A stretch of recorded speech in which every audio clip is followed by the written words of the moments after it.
So I was born on November 1st, which meant by Christmas, I was a cute little bundle of joy. And the tradition at my church, I was raised Roman Catholic in Richmond, Virginia, was for the newest baby in the parish to be laid in the manger on Christmas Eve. Well, it was me. And so when I was talking too much, as I was wont to do when I was a little boy, and get full of myself, my mother would look at me and say, "Good Lord, you played baby Jesus when you were little and you have never gotten over it."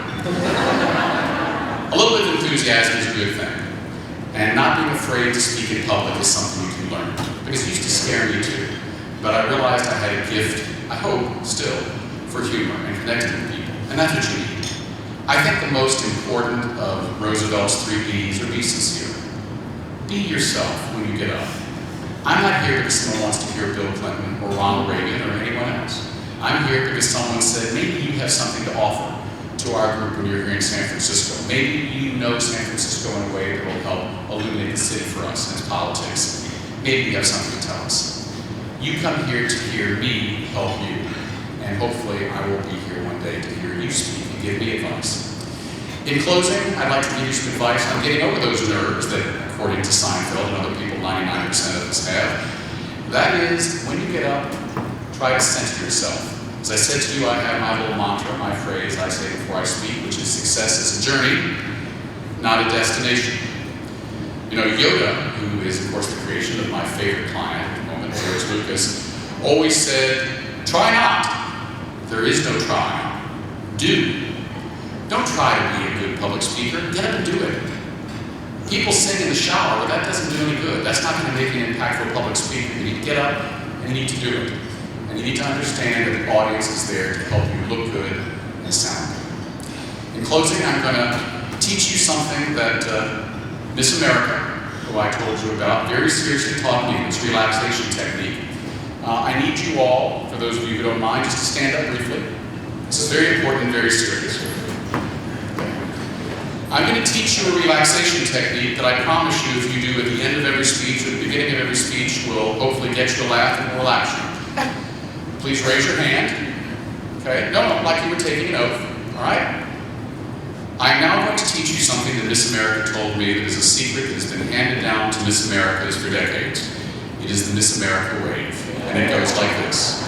Elbow, elbow, wrist, wrist. Touch the pearls.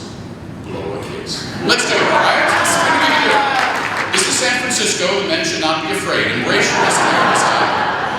Elbow, elbow, wrist, wrist, touch the pearls, blow a kiss. Thank you very much.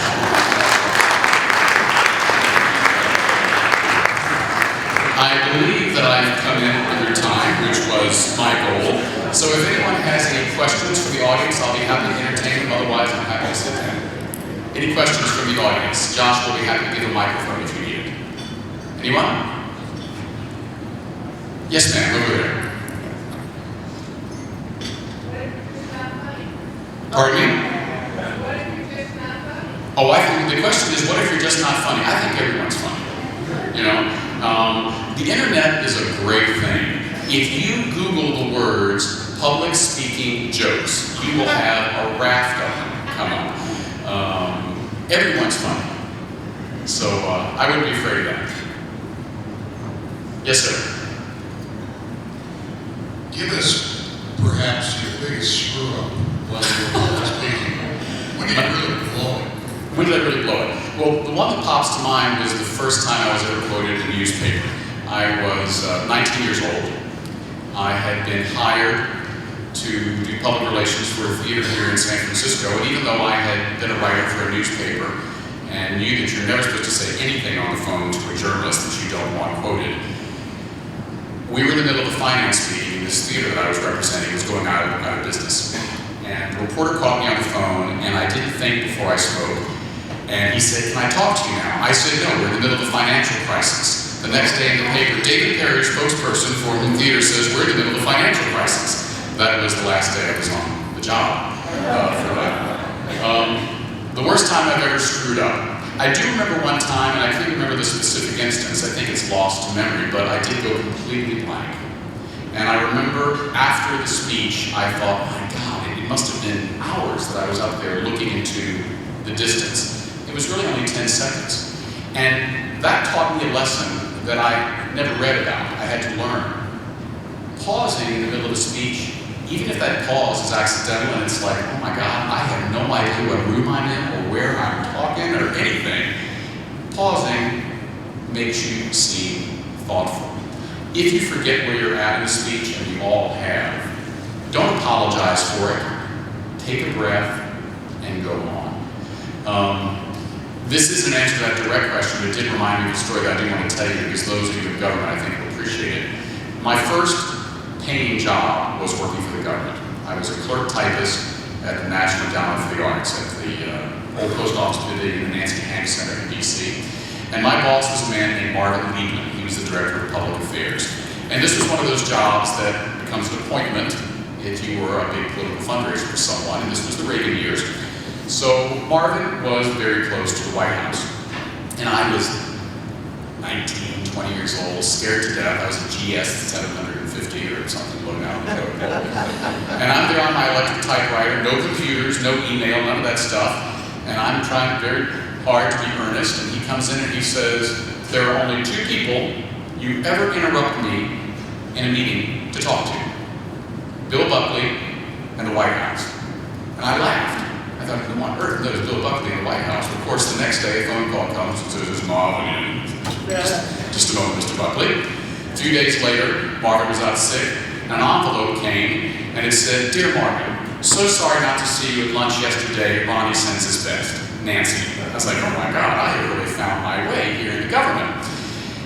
A couple days later, Marvin had me send a thank you note on the typewriter, and one of the letters kept missing. It wasn't perfect, and Marvin was a perfectionist. This went on for a few days. Marvin kept saying, fix the typewriter, fix the typewriter.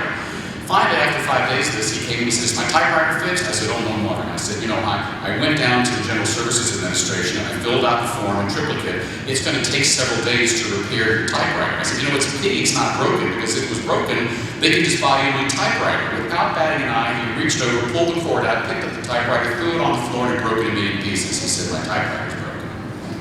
He had a new typewriter by the end of the day.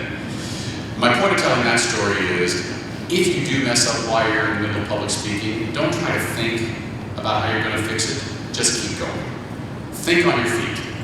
All Marvin wanted was a typewriter that didn't stick. He didn't care about the process. When you're up in front of the crowd, forget your notes and just be in the moment. There was a question over here. Yes, ma'am. It actually wasn't so much a question as a comment, but your reference to being confident. When the first several years that I had this job, I was asked to give a presentation to the Democratic Governors Association, and I was asked to talk to them about carpet recycling, which I work for the Carpet Rug Institute, and so that's near and dear to me. But as I got closer to giving my presentation, I was literally in the ladies' room in the hotel, ready to throw up because I was so nervous. And one of my colleagues, who I have since become friends with, Nancy McKee with YF, came in and said, I didn't know her at the time, she said, you don't look so good. And I said, I'm really scared. And she said, you know more about what you're talking about than anyone sitting at that table. And that has been advice that has been really, really helpful to me in my job. That's brilliant. And I'm glad you said that, because I should have mentioned that earlier. You're the expert. While you're listening to me, you're not doubting that I'm an expert. Your leadership has said I am. I may not know what on earth I'm talking about. But I have the bully pulpit, as the other president, Roosevelt, said. Own the podium. For that half an hour, hopefully no more. Own the podium. You are the expert. And I promise you, if you are up speaking in front of a crowd, you will have something to say. As long as people are looking at you and listening, they're learning something. Knowledge is not linear. I've had people come up to me years after I've given speeches at various conventions like this and whatnot, and they'll say, do you remember when you said so-and-so? I've used that advice. I said, I had no recollection of saying that at all, but I'm glad it was useful to you. So trust yourself. Talking about being nervous, there's that old story about the way to make sure you're not nervous when you speak to a crowd of people is visualize them all sitting out there in their underwear. I've never really understood that. I remember when I was in Washington, D.C. writing for Horizons magazine, we covered the press conference for a new opera called Goya at the Kennedy Center. And it was a new production. Francisco Menotti, Giancarlo Menotti, rather, the composer, had done it. He had a very thick Italian accent. And supposedly the opera was based on the Spanish painting, The Nude of the Duchess of Alba by Goya. And most of the questions from the press were about music and art and whatnot, but the reporter from the Washington Post raised his hand and he said, Maestro Menotti, your opera is based on the nude of the Duchess of Alba. Will there be a nude scene in your opera? He said, I gotta tell you, I have been in opera all of my life, and I have seen a lot of naked opera singers, and they are not pretty. No. There will not be a nude scene in my opera. So I don't know if visualizing people in my audience makes me not nervous. But whenever I think of that story, I laugh because he was a great public speaker and he used humor to get him through. Any other questions? Well, I want to thank you very much for coming. It's been my pride and my pleasure. And of course, I would not be doing my job as a speaker and a PR person if I didn't say a couple things about my two biggest clients at the moment. One is in your field of government affairs. We're proud to represent the mayor of the city and county of San Francisco. I work with 5 of them. We do public safety campaigns for them. So on behalf of the city and county of San Francisco and Mayor Ed Lee, welcome. I understand one of you found Sears Fine Food, one of our cultural landmarks. Well done. And on the other hand, George Lucas, the Lucas Cultural Arts Museum, who's in the midst of building his museum. So if you'd like to learn more about either of those, go to my website, davidperry.com. And if you'd like to learn more about the great age of ocean liners, go to linerboard.